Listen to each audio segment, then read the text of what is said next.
Friends, आज के video में मैं आपको बताऊंगा जॉन कीट्स के बारे में। ये एक यंग रोमांटिक पोएट थे। बहुत ही कम उम्र में इनका निधन हो गया था। 1795 में इनका जन्म हुआ और मात्र 26 वर्ष की आयु में 1821 में इनका निधन हो गया। यंग रोमांटिक्स के नाम से तीन पोएट थे, उसमें से ये एक कवि थे और इनके आपकी सिलेबस में कविता है और ऑन ए ग्रेशियन अर्थ, उसके बारे में हम अगले लेक्चर में डिस्कस करेंगे। तो let me start to discuss about the poet John Keats.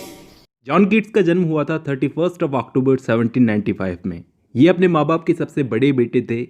इनकी स्कूलिंग हुई थी एंसफील्ड नाम की जगह पर और बाद में वहीं इनकी एक लड़के से दोस्ती हो गई जिसका नाम था चार्ल्स कॉर्डन, जो कि एक स्कूल टीचर का बेटा था। और जॉन कीट्स के सारे दोस्त जानते थे कि जॉन कीट्स पढ़ाई के लिए कितने पैशनेट थे। बहुत ही कम उम्र में कीट्स ने अपने पेरेंट्स को खो दिया, पहले फादर और फिर माँ को। 15 साल की उम्र में इन्होंने अपनी माँ को खो दिया था और बहुत कम उम्र में फादर की एक्सीडेंट से डेथ हो गई। अब कीट्स पहले एक सर्जन बनने वाले थे, यानी कि जो सर्जरी करते हैं सर्जन, तो वो बनने वाले थे। मेडिकल की पढ़ाई की थी इन्होंने। तो वो एक सर्जन बनते बनते एक पोएट कैसे बन गए? तो पहले इन्होंने एडमंटन में मेडिकल की पढ़ाई की और उसके बाद 1815 से 1817 आते आते ये लंदन के हॉस्पिटल्स में अपनी स्टडीज़ कर रहे थे। लेकिन फिर भी कीट्स का दिल बार बार इनसे कह रहा था कि तुम ये सब करने के लिए नहीं बने, तुम एक पोएट बनने के लिए पैदा हुए हो। फाइनली इन्होंने इतने साल मेडिकल की पढ़ाई करने के बाद लिटरेचर के लिए उसे छोड़ दिया। और कीट्स के उस टाइम पर एक दोस्त थे ली हंट नाम के, उनकी मदद से वो लिटरेचर में आ गए और लिटरेचर को एंजॉय करने लगे। इस टाइम पर मैं आपको बता दूं, कीट्स के दोस्त थे ये ली हंट, इनका बहुत ही इन्फ्लुएंस था कीट्स पर। तो शुरुआती इन्होंने अपनी कुछ सोनेट्स लिखी।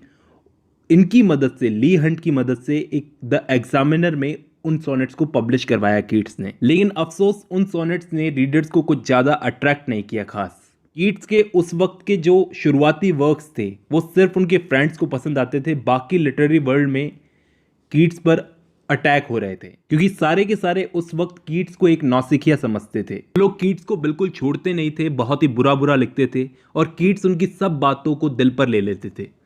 बीमारी ने तो कीट्स को कम परेशान किया, बल्कि उनके क्रिटिक्स ने बहुत ज़्यादा परेशान किया। लेकिन फिर भी कीट्स रुकने वाले नहीं थे, उनको दुनिया की परवाह नहीं थी।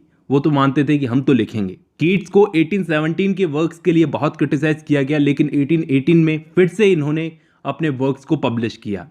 इसलिए मैथ्यू आर्नोल्ड ने कीट्स के लिए कहा है कि कीट्स एक आग जलाने वाला पत्थर था और एक आयरन था। अभी एज अ पोएट कीट्स ने अपना करियर शुरू ही किया था, लेकिन कीट्स के भाई टॉम, कीट्स का भाई था टॉम, उसकी 3 महीने केयर की थी कीट्स ने। साल 1818 दिसंबर के महीने में कीट्स के भाई टॉम की ट्रेजिकली डेथ हो गई और अपने भाई की डेथ से कीट्स बहुत ज़्यादा डिप्रेस हो गए। अब बिगड़ती हुई हेल्थ, ऊपर से क्रिटिक्स का अटैक, भाई की डेथ, इस बीच इन्हें एक लड़की से प्यार हुआ जिसका नाम था फैनी ब्राउन। बहुत पैशनेटली कीट्स उस लड़की से प्यार करते थे, फैनी ब्राउन से, लेकिन शायद वो उतना पैशनेटली कीट्स को प्यार नहीं करती थी।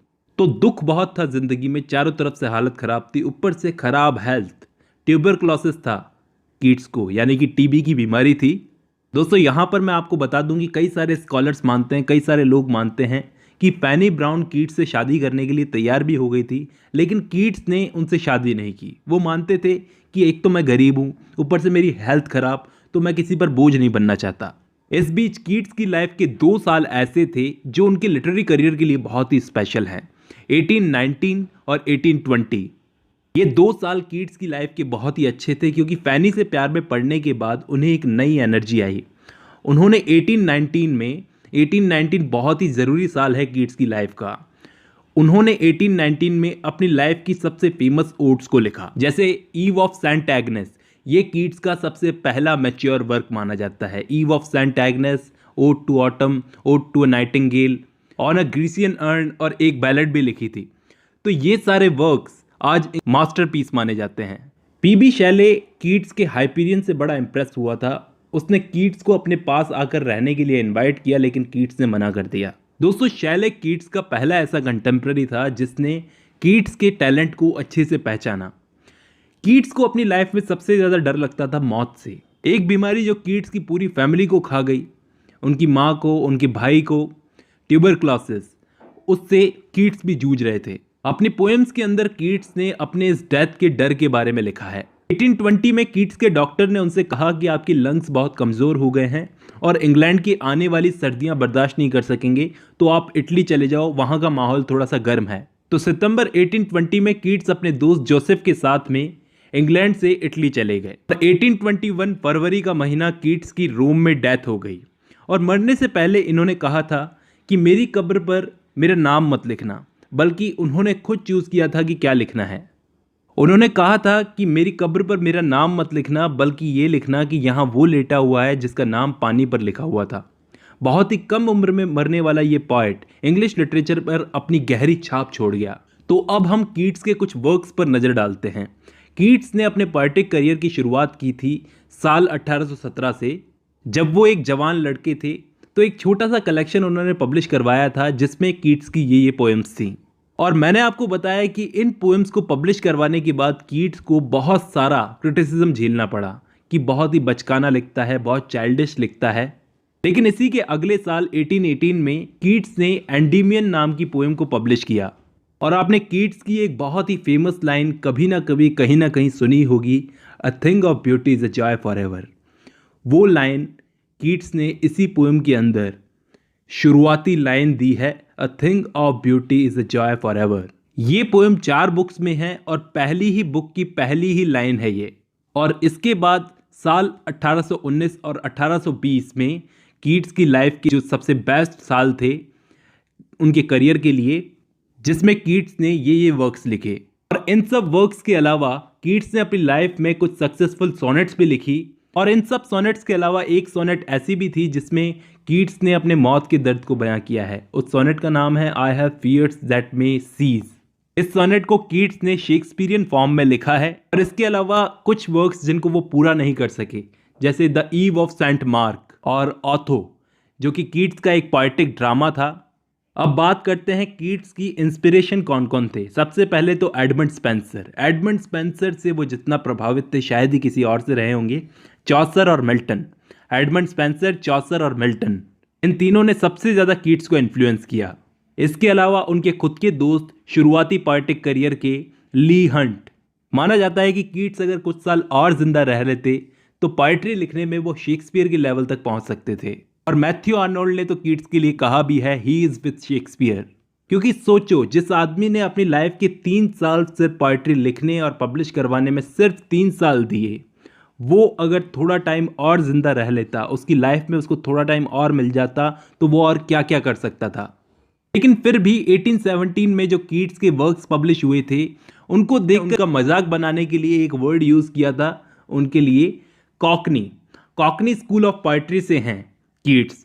ऐसा मजाक उड़ाने के लिए कीट्स के लिए वो उनको बोलते थे कि कॉकनी स्कूल ऑफ पोएट्री से है ये। कीट्स के टैलेंट को पहचानने वाला उनका सबसे पहला कंटेम्प्रेरी था शैले। शैले ने कीट्स के टैलेंट को पहचाना, वो कीट्स को बहुत मानता था। इसके बाद कीट्स का फर्स्ट मैच्योर वर्क पब्लिश हुआ, the Eve of Saint Agnes. इसमें दोस्तों आप देखोगे ये ईव ऑफ सेंट एग्नेस के अंदर आपको दिखेगी मिडाइवल थीम, यानी कि कीट्स पर मिडिल एजेस का भी काफ़ी जादू था, स्पेशली होमर का। वो होमर को पढ़ना जरूर चाहते थे लेकिन वो पढ़ नहीं सकते थे, वो ट्रांसलेशन ही पढ़ते थे। जैसे अलेक्जेंडर पोप ने ट्रांसलेट किया हो किसी चीज़ को तो वो उसको पढ़ते थे, क्योंकि उनको ग्रीक लैंग्वेज पढ़नी नहीं आती थी। बहुत शौक था उनको होमर को पढ़ने का।